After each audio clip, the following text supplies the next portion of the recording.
Aqui em Filipenses capítulo 4,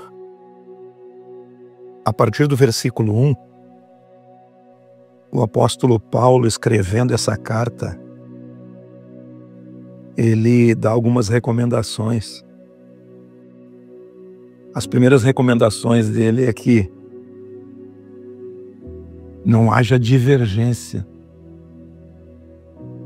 entre as pessoas. E ele alerta elas, no caso ali são duas senhoras, né? Para que elas pensem de uma maneira unida, com concordância. O que une os relacionamentos é a concordância. Quando você concorda com alguém, você une. Não que discordar do pensamento de alguém vá desunir. Mas numa discordância, a gente precisa compreender que se a gente quiser ter um relacionamento com outra pessoa, precisamos unir no pensamento. E ele começa a dar outros tipos de orientação, dizendo que nesse proceder, nesse caminhar, você deve manter a tua mente focada durante a nossa jornada. E a nossa jornada é uma jornada existencial. Eu sempre digo, nós somos o que pensamos. Você é o que você pensa. Você existe à medida que você pensa. E você é o que você pensa. E o que você pensa provém de dentro de você. Provém do seu interior. Então, tudo que somos é um acúmulo de aquisições que a gente recebe de informações e influências da vida toda. E isso vai formando a nossa consciência, vai formando o nosso interior. E aqui o apóstolo Paulo, ele recomenda, dizendo que você deve alegrar-se. Outra vez vos digo, alegrem-se. E seja a vossa moderação, a vossa equidade, numa outra versão que está escrito, a vossa maneira de viver, seja conhecida de todos os homens. E ele diz, não andeis ansiosos de coisa alguma. É difícil você, nos tempos modernos, não ter ansiedade. Não ficar ansioso por alguma coisa. Ou ficar preocupado com alguma coisa. A gente deixa de ter ansiedade quando a gente tem segurança em algo. E a segurança, muitas vezes, dependendo de cada um, está presa a alguma coisa. A vida financeira, ao trabalho, atividades ou coisas que nos envolvemos na nossa vida, que nos dão segurança. A palavra de Deus, ela diz que a fé é a certeza de coisas que se esperam e prova de coisas que não se vê. É você crer no invisível, naquilo que não é real. Mas a fé faz com que você caminhe num caminho obscuro, mas que você pode caminhar, porque você tem a certeza do que vai acontecer. E isso nos livra da ansiedade quando você crê. Quando você firma os teus passos em algo sólido, que você pode firmar os seus passos. O que é o Evangelho? É a boa notícia. A boa nova. Aquilo que te garante um viver sem ansiedade. Um viver sem medo. Mas um viver baseado em confiança. Confiança em Deus. Paulo diz: não andeis ansiosos. Em tudo, porém, sejam conhecidas diante de Deus as vossas petições, o que você necessita. É claro que Deus sabe todas as coisas e sabe as coisas que necessitamos antes mesmo de que nós falemos a Ele. Ele conhece o nosso coração, Ele conhece o nosso pensamento, conhece todas as nossas ações antes mesmo delas serem executadas. O Salmo 119 diz que nós não podemos se ausentar da presença dele nem nos mais altos montes e nem no mais profundo abismo. Nem no mais alto monte, nem nas profundezas, porque ele está em todo lugar. Ele conhece a nossa súplica, conhece as nossas petições e através disso, a paz de Deus, que ultrapassa todo entendimento, que supera todo entendimento, que é algo que nós não temos a dimensão do que a paz de Deus vindo para dentro de nós faz que você ultrapasse os momentos na sua vida que você achou que ia sucumbir.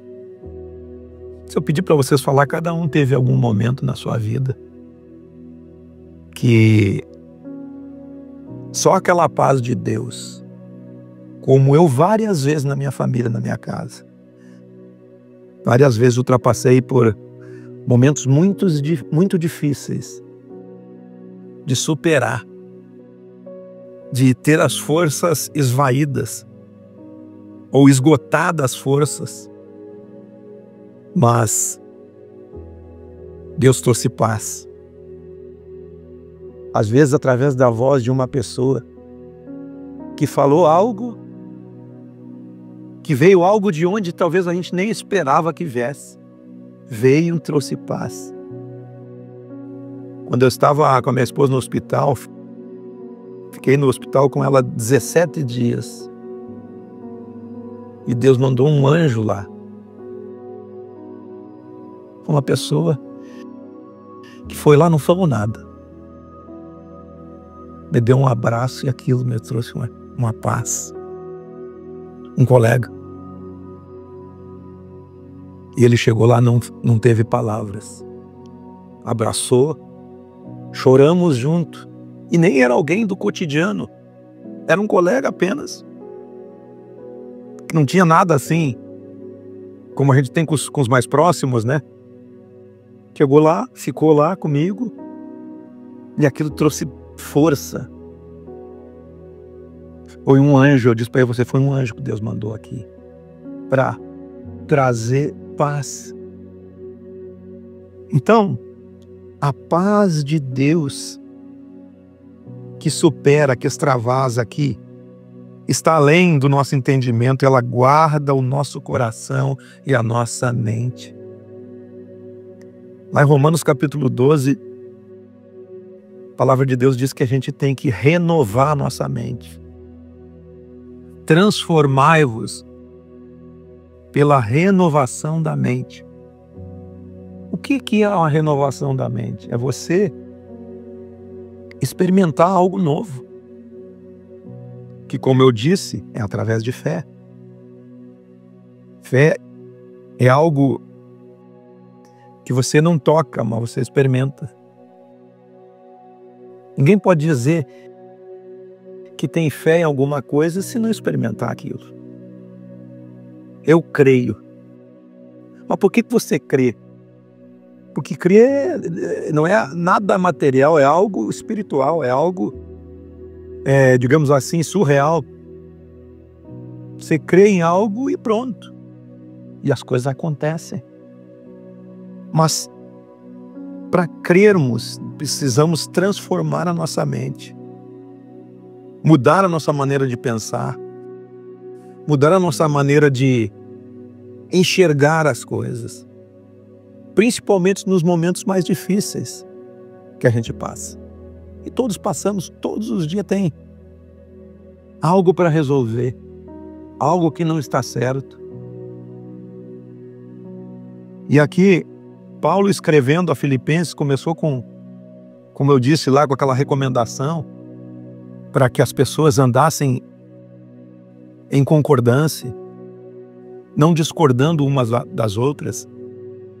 E depois ele fala sobre as nossas petições, as nossas necessidades, e que a paz dele traria uma segurança, guardando o nosso coração e guardando a nossa mente naquilo que cremos. E aqui ele fala da mente de Cristo. Paulo também fala em Coríntios que nós temos a mente de Cristo. O que é receber a mente de Cristo? É ter essa renovação de mente. Experimentar essa renovação. O que pode ser feito para que você experimente uma renovação de mente? Aqui Paulo ensina aos Filipenses dizendo: finalmente, irmãos, tudo que é verdadeiro é o que você tem que pensar. Tudo que é respeitável, tudo que é justo, justo é de justiça, é ser feito justiça a você. Nós clamamos muitas vezes por justiça. Então devemos pensar no que é justo. Jesus é a nossa justiça. E Ele se tornou para nós justo e justificador. E nós fomos por Ele justificados, então ajustados à sua imagem, à sua semelhança. E ser ajustado é ser verdadeiro, é ser respeitável, é ser justo, é pensar no que é puro, é pensar no que é amável, no que é de boa fama. E se alguma virtude e se algum louvor existe, que seja isso que ocupe o vosso pensamento. Pouca coisa para ocupar a mente. Tudo que é verdadeiro. Não o que é de mentira. Que a mentira ela cai por terra ligeirinho. Tudo que é verdade. Porque a verdade é permanente. Jesus disse: conhecereis a verdade e a verdade vos libertará. E mais adiante ele diz: eu sou o caminho, a verdade e a vida. Tudo que é de respeito, tudo que é justo, tudo que é puro, amável, de boa fama. Se nisso há virtude, ou se em outras coisas há virtude, e se em outras coisas existe um louvor, algo que você pode aproveitar daquilo, que seja isso que ocupe a sua mente. E é o que vai acontecer, ele diz agora. Você prosseguindo nesse processo, aquilo que você aprendeu, recebeu, ouviu e viu, pratique. E o Deus paz será com você. Precisamos pensar dessa maneira. Assim a nossa mente vai mudar. Transformai-vos pela renovação do vosso entendimento, para que você experimente coisas novas. A gente é muitas vezes arredio a coisas novas. Mas o Evangelho ele não é uma prisão. O Evangelho pode ser praticado por qualquer pessoa. Até mesmo por aqueles que não são religiosos de nada. Aliás, eu digo, e tenho como provar isso para qualquer pessoa, que a pessoa que nunca ouviu falar do Evangelho, talvez pratique mais o Evangelho do que alguém que é do Evangelho. Qualquer tipo de pessoa. E nós não estamos aqui, nessa reunião, fazendo proselitismo. Nós falamos sobre princípios. Todas essas coisas aqui são princípios. Se você tratar uma pessoa bem, dificilmente você vai receber dela o mal. Mas tem pessoas que fazem mal porque elas não conhecem o que é o bem. Elas não tiveram experiência com o bem. Então, o Evangelho é para ser vivido, são práticas. Não são religiosidades. Agora, se esses princípios não são colocados em prática, numa situação diária, por exemplo, marido com mulher, com filho, com irmão, com mãe, com pai, com colegas. Por isso que a gente ouve o Evangelho e a gente precisa da prática do Evangelho. Tem muitos princípios do Evangelho que estão sendo ensinados em tudo que é lugar, que se praticada nos ajuda a viver. Assim é o Evangelho. Amém?